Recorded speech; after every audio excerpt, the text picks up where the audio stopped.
Colorado VA hospital plagued by delays, high costs to open file. In this June 8, 2017, file photo, the campus of the Veterans Administration Hospital is under construction in Aurora, Colorado.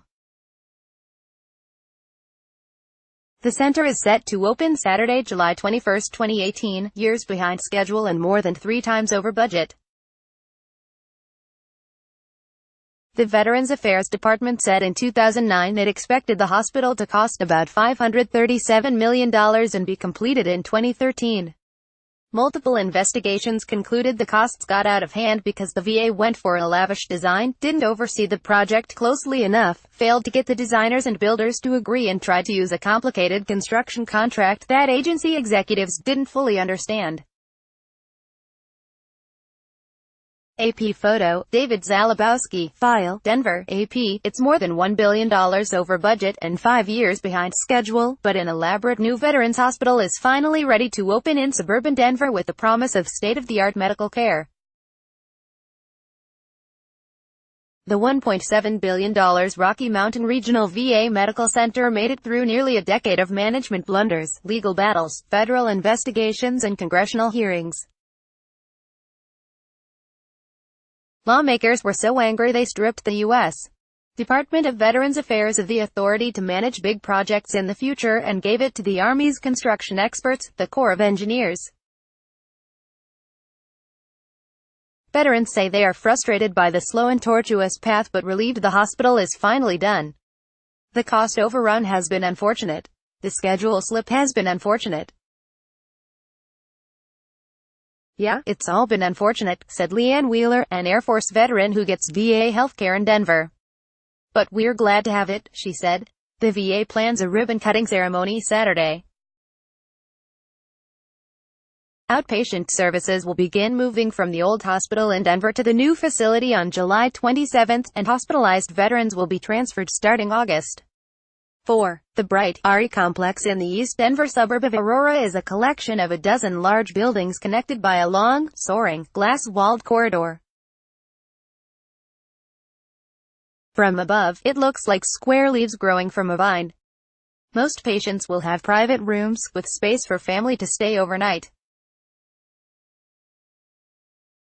Operating rooms have easy access to the intensive care unit as well as pre- and post-operation rooms.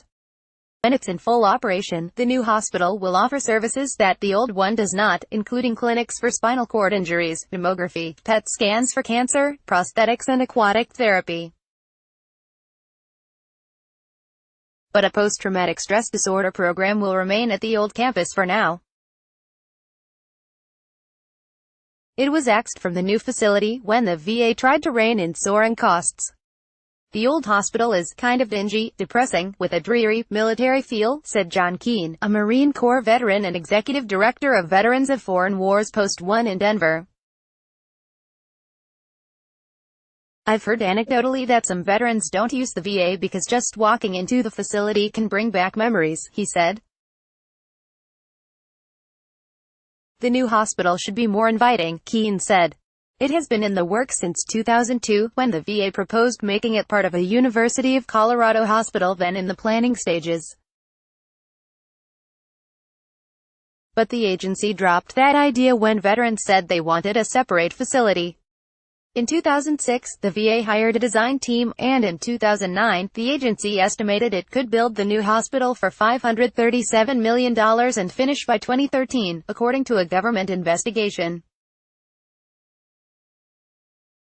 6 years later, the price tag had soared to more than $1.7 billion. What went wrong, according to multiple investigations, was that VA officials opted for a lavish design and tried to use a complicated contract they didn't fully understand. They failed to get the designers and builders to agree on plans and costs, and they didn't oversee the work closely enough, investigators said. Congress was furious, holding multiple hearings and demanding that the VA fire anyone responsible. But in the end, no one was let go or criminally charged. The VA said it was ready to fire one executive and was investigating another, but both retired before the agency could act. Other officials were demoted or transferred. Congress eventually agreed to finish the hospital.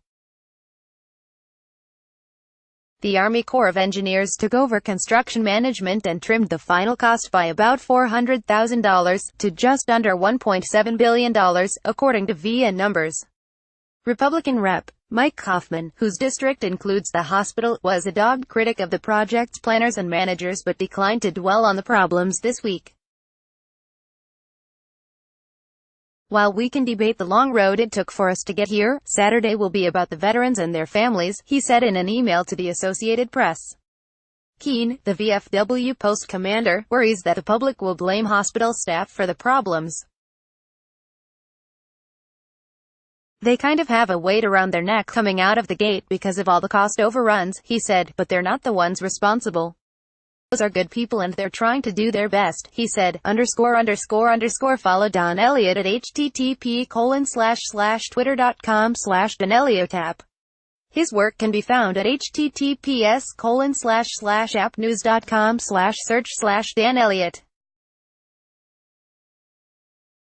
This story has been corrected to say the VA plans a ribbon-cutting ceremony on Saturday, but the new hospital will not begin offering services until July 27.